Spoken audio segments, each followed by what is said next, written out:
দাঁড়ান দাঁড়ান, ভিডিওটা ধাক্কা দিবেন না, এই শিক্ষণীয় ভিডিওটা দেখে যান। এই আজান দিচ্ছে, তুই নামাজ পড়ে আয়, বাকি কাজটুকু আমি করে দিচ্ছি।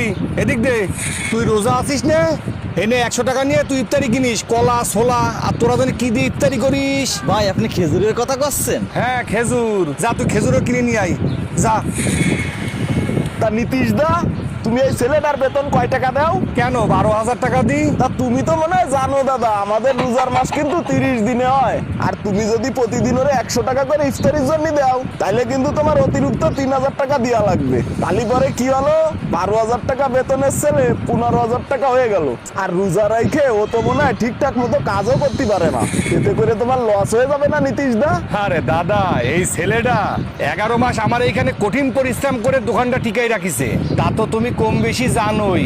আর ছেলেটা সারা বছর কাজ করে আমার এই জায়গাটা, কোনো সময় ছুটি নিতে চায় না, অসুস্থ হইলেও ছুটি নেয় না। আর সবচেয়ে বড় কথা কি জানো, এই ছেলেটার দুনিয়ায় কেউ নাই, আছে একটা বৃদ্ধ মা, তাও থাকে গ্রামে। আর ছেলেটা এই দোকানেই ঘুমাতো, কিছুদিন হচ্ছে আমি একটা কুড়ে ঘর ভাড়া করে দিছি, ছেলেটা ওইখানেই ঘুমাই। ছেলেটা সারা বছর আমার এখানে কাজ করে কতটা কষ্ট করে, আর এই একটা মাস আমি কেন দেবো না ওকে স্যার, তাও ইবাদত করার জন্য বলো।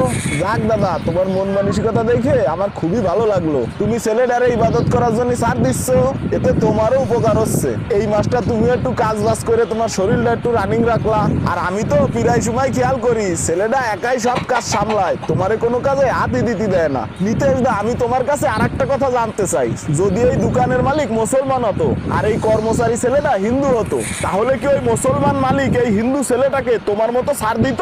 তাহলে তোমাকে একটা কথা বলি ভাই, আমাকে এই সব কাজ যে শিখেছে সে একজন মুসলিম, তার নাম মোহাম্মদ হাসিবুর শেখ, সেই আমার এইসব কাজ শিখেছে, আমাকে দক্ষ মিস্ত্রি বানাইছে সে। তাহলে শোনো দাদা, আমাদের দুর্গাপূজায় কয় দিন? 5 দিন, আর সে আমাকে ছুটি দিত 10 দিন, আর সাথে অতিরিক্ত টাকা দিয়ে মিষ্টি মন্ডা কিনে বলতো যা বাড়ি যা, সারা বছর তো এখানে কাজ করেছিস, এখন যে একটু পরিবারকে সময় দে। ভালো লোক ছিল সে, এমনই শিক্ষা পাইছি আমি তার কাছ থেকে। আমিও চাই আমার কর্মচারীকে এমনই ছাড় দিতে।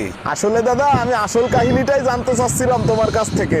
আর ভালো মন্দ লোক তো সব ধর্মেই থাকে। জাত ধর্মের কোনো ভেদাভেদ নাই রে ভাই।